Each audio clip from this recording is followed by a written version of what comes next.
Mon fan club est là, j'adore.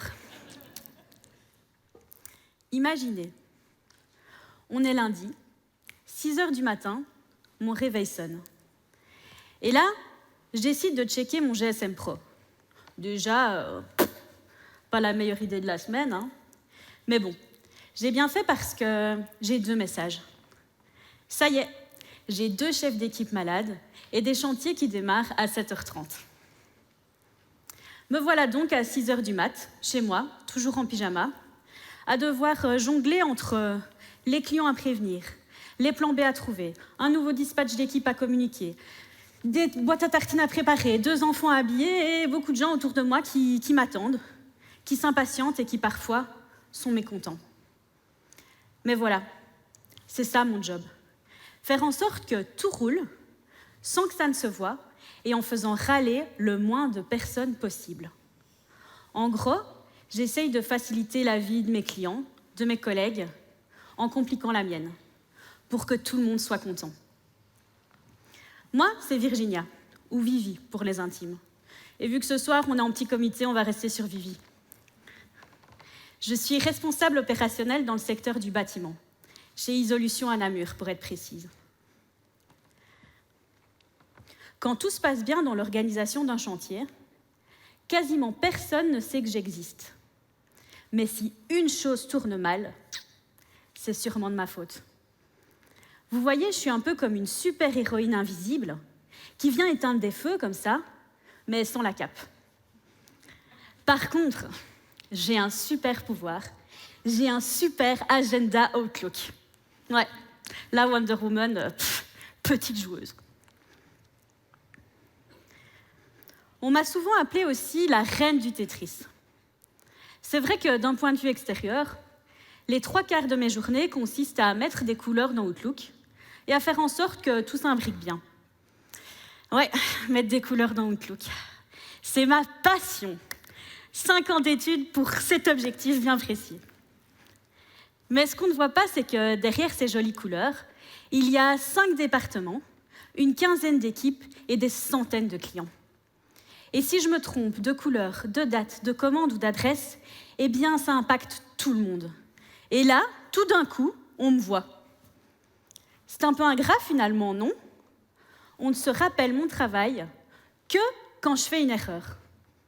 Et évidemment, vu que je suis super efficace et que je ne fais quasiment jamais d'erreur, je suis presque toujours invisible.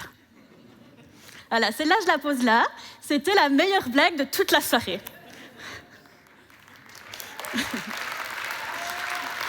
Merci, merci. Si on continue dans les comparaisons, parce qu'on aime bien les comparaisons chez Isolution, mon boss m'a une fois présenté à quelqu'un comme la clé de voûte de la société. Evie Grégoire, je m'en souviens, pas de chance. Vous savez ce que c'est une clé de voûte? C'est une pierre qu'on pose au centre d'une voûte, qu'on ne remarque pas, mais enlevez-la, et vous verrez. Tout va s'effondrer. Du coup, merci Grégoire. C'est un beau compliment. Je te la ressortirai à mon éval de fin d'année, celle-là. Notre comptable, Mélanie, elle, c'est la colonne vertébrale. Je vous avais dit qu'on aimait bien les métaphores. Hein. Celle qui sait tout, qui voit tout, qui était là avant tout le monde, qui gère les chiffres comme personne et qui détecte une erreur à 20 km. Parfois même, franchement, 30 km. Surtout les miennes. Mais voilà, notre colonne, on l'oublie aussi. On oublie que sans elle, eh bien, on ne tiendrait pas debout. Et pourtant, quand elle flanche, ça fait mal. Hein. C'est souvent comme ça dans le bâtiment. On va remercier le commercial pour son devis, le gestionnaire pour son suivi et l'équipe technique pour son travail sur le terrain. Et c'est 1000 fois mérité, hein, évidemment. Surtout chez Isolution, on a une équipe de malades. Mais moi alors, toutes mes urgences gérées, toutes les modifications de planning que j'ai fait en amont, toutes les fois où j'envoie notre magasinière chercher des composants en urgence parce que ce n'était pas prévu dans le devis et que le chantier commence demain, évidemment. Et puis tous les autres invisibles aussi. La RH, la compta, la gestion administrative et juridique, le secrétariat, la logistique, l'infrastructure. Toutes ces personnes représentent en général seulement 15 à 20% des effectifs d'une entreprise.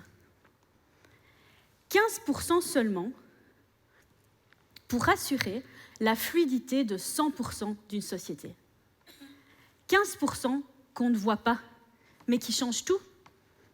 Et pourtant, à la fin d'un chantier, on va applaudir la façade, ceux qu'on voit, ceux qui sont passés sur le terrain, les 85%. Et ces 15%, vous savez par qui ils sont représentés en général?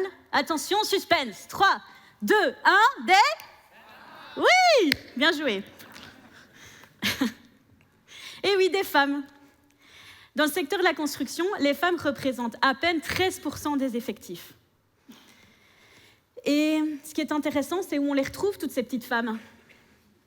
Eh bien, sans suspense, elles sont majoritairement dans des rôles organisationnels, administratifs ou de support. Chez Isolution, sur les 7 fonctions support, 6 sont incarnées par des femmes. Et ce sont les 6 seules femmes de toute la société. Parce que sur le terrain, elles sont encore très peu représentées. Mais c'est une tendance qui évolue positivement. J'en ferai sans doute un autre TEDx d'ici quelques années. Mais du coup, quand on est une femme et qu'on travaille dans un secteur où on est en minorité, souvent, on nous associe à un rôle secondaire. Et là, la femme, elle est face à une double invisibilité. Celle de la fonction support en elle-même, mais aussi celle du regard qu'on pose dessus. Parce qu'on oublie l'analyse. On voit la date, le mail, la facture, l'appel. Et très vite, on simplifie. On étiquette. Et on n'est plus la responsable opérationnelle ou la responsable RH ou la responsable comptable. Non, on devient la secrétaire de ou l'assistante de. Ouais, j'adore. Et secrétaire de un mec, évidemment, parce que sinon, ce ne serait pas drôle. Et je remarque que ce n'est pas un réflexe qui est méchant, mais pire, il est inconscient. Et il repose sur une illusion. Celui que certaines tâches apparaîtraient comme par magie. Comme s'il suffisait de claquer des doigts pour avoir une facture ou de claquer des doigts pour avoir un planning. Si seulement, hein, mais là. Mais la vérité, c'est que ces tâches, elles ne sont pas secondaires. Elles ne sont pas accessoires. Elles sont structurelles. Ce sont les fondations du bâtiment. Et ce qui est vrai pour le secteur de la construction l'est partout ailleurs. Je remarque souvent, ce qui permet de faire tenir un système debout est ce qu'on voit le moins et ce qu'on simplifie le plus. Tous ces rôles qui anticipent, qui organisent, qui structurent, qui pensent à tout le temps, pour tout le monde, et qui rendent tout le reste possible. Ce sont souvent les rôles qu'on voit le moins. Je suis quasiment sûre qu'à ce stade, vous avez déjà une personne en tête. Et je serais prête à parier que la majorité sont des femmes. On fera le débrief après en buvant un verre. Je vais en avoir besoin.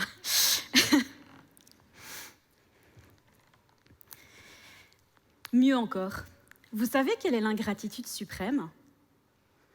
Dans mon métier, on ne me voit que quand je disparais. Quand je suis au bureau, en gros, ça va, tout roule. En tout cas, je fais mon max. Jusqu'à maintenant, je n'ai pas été virée, donc c'est que ça va. Mais si je prends congé ou je tombe malade, mais là, tout le monde cherche après moi. Comme si tout d'un coup, on se rendait compte de tout ce que je fais quand je suis là. Imaginez la responsable comptable qui tombe malade la dernière semaine de décembre, ou la RH qui tombe malade fin du mois, et les salaires qui partent une semaine plus tard. Tracassez pas que là, tout le monde va chercher après aussi, et tout le monde va un peu se demander ce qu'elles font. C'est vraiment le comble. L'invisible devient visible quand il disparaît. Et il ne faut pas confondre poste invisible et personne invisible. Parce qu'invisible peut-être, mais pas longtemps quand j'arrive au bureau, ça je vous assure. Mais c'est parce que derrière ces postes, il y a des personnes qui ont plein de choses à dire, qui ont envie de partager, qui ont envie de briller. Et on ne manque pas de talent invisible, on manque juste de regard sur eux. Reconnaître l'invisible, ce n'est pas seulement lui faire plaisir, c'est lui donner de la motivation, de l'énergie, de la confiance. Parce qu'une fois qu'on est vu, On donne plus, on partage plus, on s'investit plus. Ignorer l'invisible, c'est passer à côté de tout ce potentiel. Et maintenant, parce que bon, c'est bien de se plaindre et j'adore me plaindre, mais il faut des solutions aussi, sinon c'est pas drôle.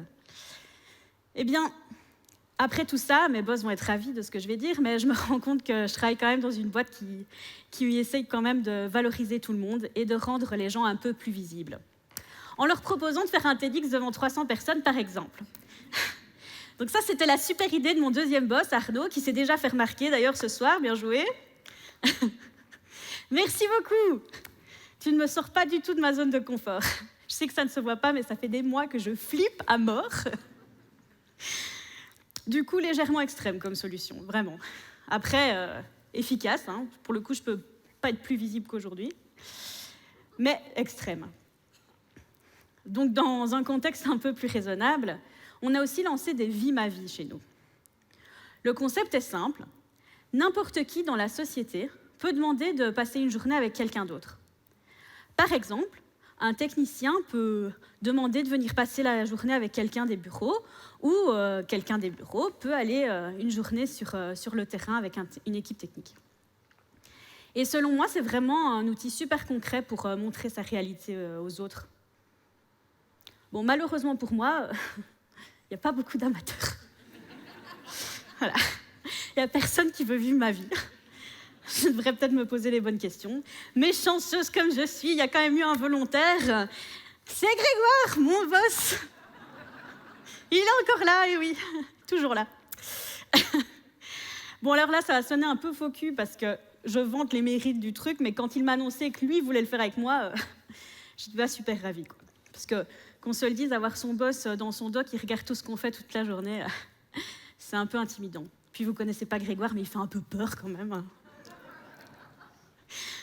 Mais bon, une fois qu'on a passé ce cap d'intimidation, on se rend compte que c'est quand même intéressant. D'ailleurs, je suppose que ce soir, il y a plein d'autres chefs d'entreprise intimidants.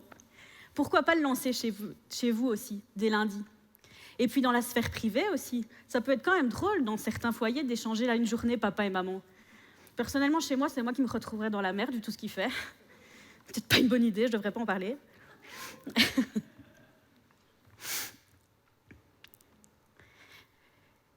Mais pour moi, ce principe de vie ma vie, ça va même un peu plus loin.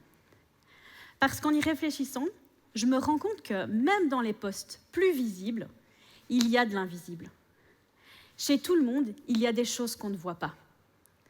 Dans les fonctions support, mais aussi chez les gestionnaires, les commerciaux, les techniciens. Partout, il y a des choses dont on ne se rend pas compte. La pression d'un objectif à atteindre, les kilomètres en voiture, la complexité technique d'un chantier et la responsabilité technique sur un chantier, les mauvaises nouvelles à annoncer aux clients, l'inconfort d'un chantier, la chaleur en été, le froid en hiver, la charge physique, la charge mentale, les heures supplémentaires. Toutes ces réalités existent. Elles sont juste hors de notre vision. Alors, aujourd'hui, c'est vrai que j'ai beaucoup parlé des fonctions de support et de l'importance de leur reconnaissance, et c'est vrai. Mais finalement, la vraie visibilité, ce n'est pas seulement « reconnaissez-moi », mais c'est « reconnaissons-nous ». Parce que la visibilité, elle ne se limite pas à celle du directeur vis-à-vis de ses employés ou du client vis-à-vis de son chantier. L'invisibilité, elle se joue surtout entre nous, entre collègues, lorsqu'on ne sait pas ce que fait l'autre, lorsqu'on le suppose, lorsqu'on l'imagine, ou pire, quand on le minimise. Quand on dit que Vivi, elle fait que mettre des couleurs dans Outlook, Mélanie, que mettre des chiffres dans Excel, et les commerciaux, ils passent leur journée au resto. Même si la dernière, c'est moi qui le dis. Souvent. Vous savez, quand je parle de reconnaissance autour de moi, souvent on me dit une chose. On me dit « Ouais, mais Vivi, c'est bon, on va quand même pas dire merci tout le temps à tout le monde. On n'est quand même pas dans un monde de bisounours. » Alors c'est vrai, en soi, c'est pas faux. Mais la reconnaissance dont moi je parle, ce n'est pas seulement dire merci à quelqu'un 10 fois par jour pour lui faire plaisir ou lui lancer des compliments forcés. La vraie reconnaissance, c'est déjà prendre conscience. Prendre conscience de ce que fait l'autre et de ce que ça implique pour toute l'équipe, et donc pour nous-mêmes aussi. Parce que on a tendance à comparer 100% de notre réalité, celle qu'on vit, aux quelques pourcents de la réalité de l'autre, celle qu'on voit. Mais donc du coup, la comparaison, elle est d'office faussée. Si nous étions tous un peu plus encouragés à s'intéresser, à poser des questions, à regarder au-delà du résultat final, il y aurait sans doute un peu moins de compétition et un peu plus de collaboration. Moins de jugement, plus d'esprit d'équipe. Et moi la première, comme j'ai dit, je vous rassure, je suis loin, loin d'être parfaite. J'ai un champ d'amélioration qui va à des kilomètres à la ronde. Mais je suis convaincue d'une chose, c'est que la visibilité ne devrait pas circuler seulement du haut vers le bas. Elle devrait circuler dans toutes les directions, entre tous les membres d'une équipe. Parce que la reconnaissance, c'est du donnant-donnant. C'est quand elle est mutuelle qu'elle va nous pousser à travailler ensemble et à former une équipe soudée. Et on ne manque pas d'études sur le sujet. Une étude Gallup récente sur la reconnaissance justement au travail prouve que les employés qui se sentent reconnus seraient 5 fois plus engagés envers leur société et auraient 45% moins de chances de changer d'emploi dans les 2 années qui suivent. À l'inverse, le taux d'absentéisme et de burn-out diminue. Et ça, c'est une étude qui porte principalement sur la reconnaissance verticale, de la direction vers ses équipes. Mais donc, imaginez si nous pouvions étendre cette reconnaissance de manière transversale, au quotidien, entre nous. Mais là, à mon avis, les chiffres, ils exploseraient. Tous les jours, je travaille avec des personnes qui incarnent chacune à leur manière cette invisibilité. J'espère leur avoir donné aujourd'hui 15 petites minutes de lumière. C'est pour vous. C'est pas fini.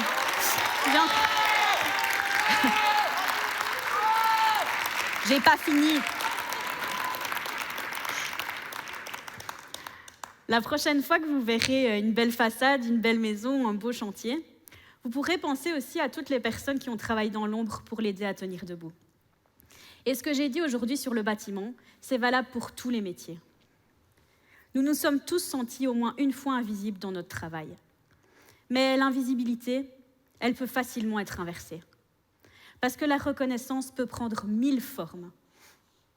Celle d'un vrai merci après une période difficile, celle d'un encouragement au bon moment, celle d'un coup de main quand quelqu'un déborde, celle d'un peu de tolérance quand quelqu'un fait une erreur.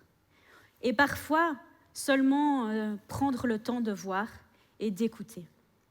Et je vous assure que pour quelqu'un qui est passé par un burn-out il y a quelques années, ces petites choses font parfois toute la différence.